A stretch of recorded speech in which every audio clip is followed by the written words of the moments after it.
Majority don't go to Accra to work and then have their own. No, you can't get the space. And even the time. No, too. you know get it. So, here you get the time if you make the time. Yes. So these are some of the things that we are learning from Madam Amanda.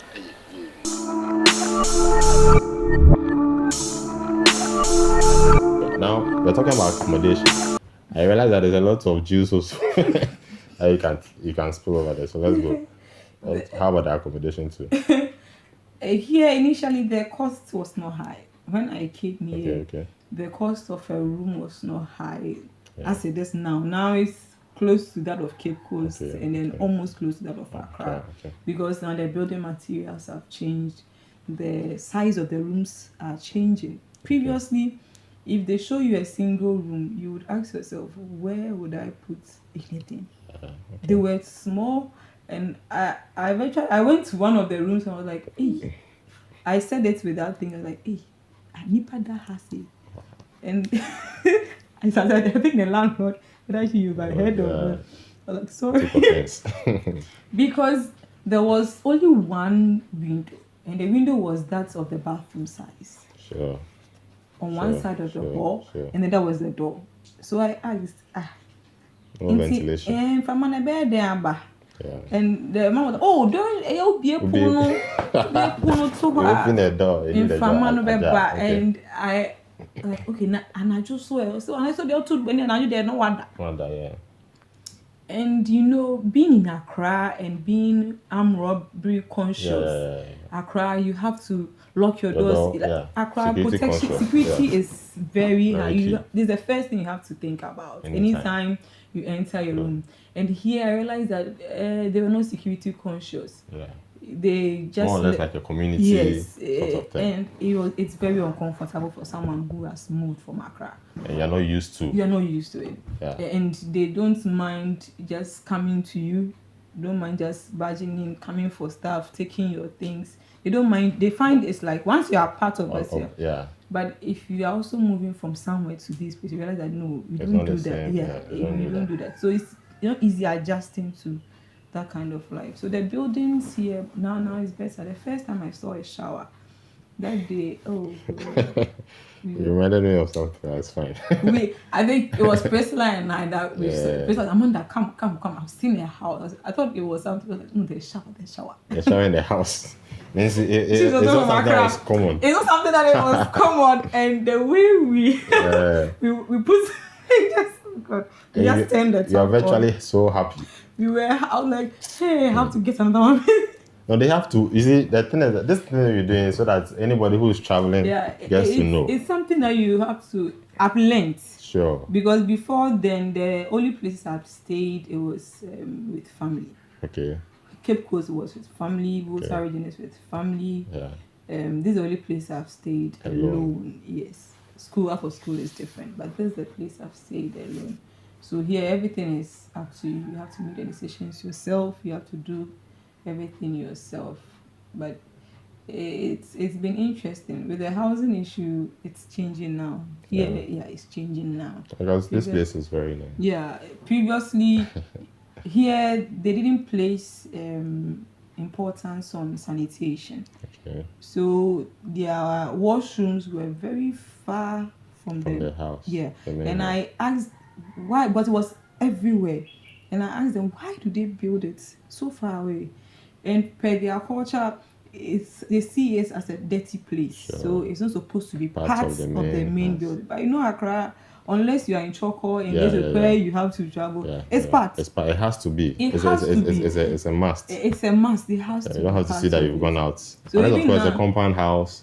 Or even a compound is within. It's within. You don't move away from there. Yeah. No. So you realize even in Accra they are trying to bring those kind of mobile toilets. Yeah, mobile toilets. Yeah. But here culturally they don't accept that kind. Yes. So even those who are even building their own houses, still they separate it. Okay. Though it's attached. It's separated from there. They still don't add it to. So their self-contains were not actually.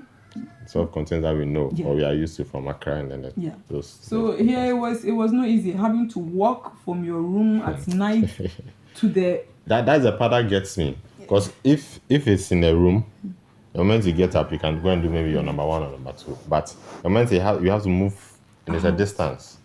I mean, anything can There was happen. a time I got sick. I went to the washroom and then I just collapsed.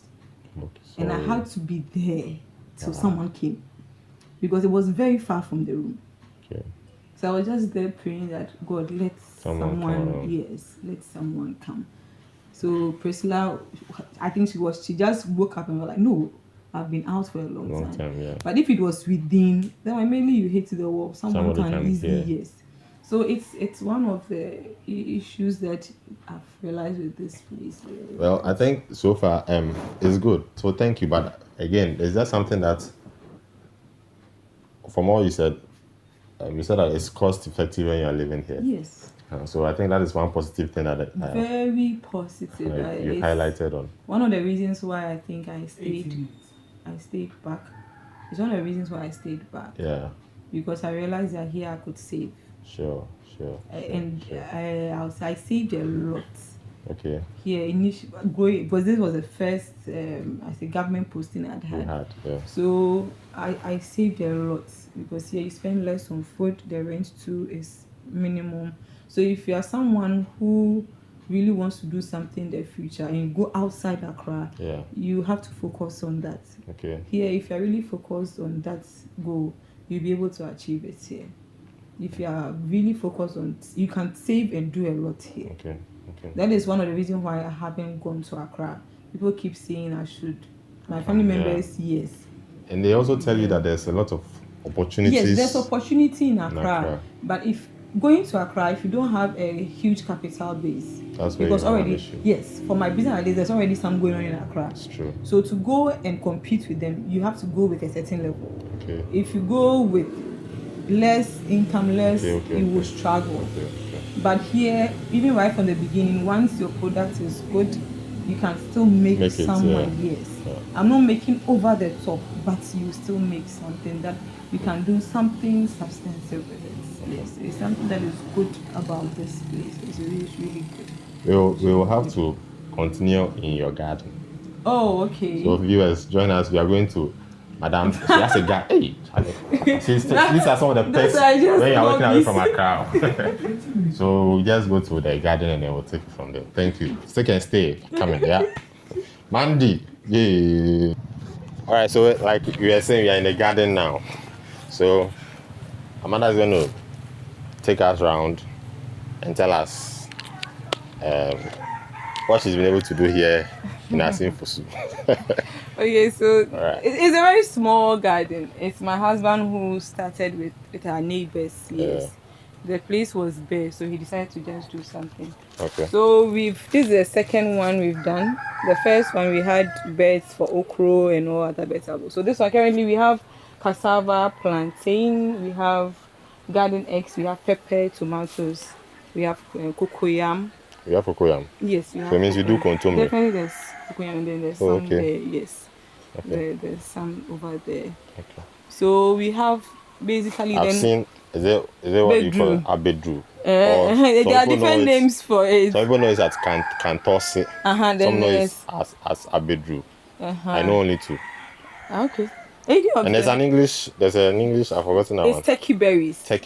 Yes, so turkey berries. It's turkey berries. Turkey berries, yeah. As an I have ayoyo in the garden as well. So yes. So it's who use ayoyo? Yes. I thought it was the northerners of the houses. We also call it ademe. Okay, I know of ademe. Yes, okay. Ademe is a typical language. Yes. But here they all know it as ayoyo. Yes. Okay. But it's ademe that we have. So these are some of the perks you can have when you come. We also have boma. I don't know what boma is. I don't know how here. It's surprising that here they eat the fruit. Okay. This one. This is what you call boma. We only eat the leaves. We mix it with okra or okra soup. Or when you prepare palm nut soup, then you chop it in. Okay. So it gives it fiber. Okay, so that's the only benefit. Yes. Fiber thing. Yeah, and then the nutrients in the leaves. Yes, you get your vitamin A.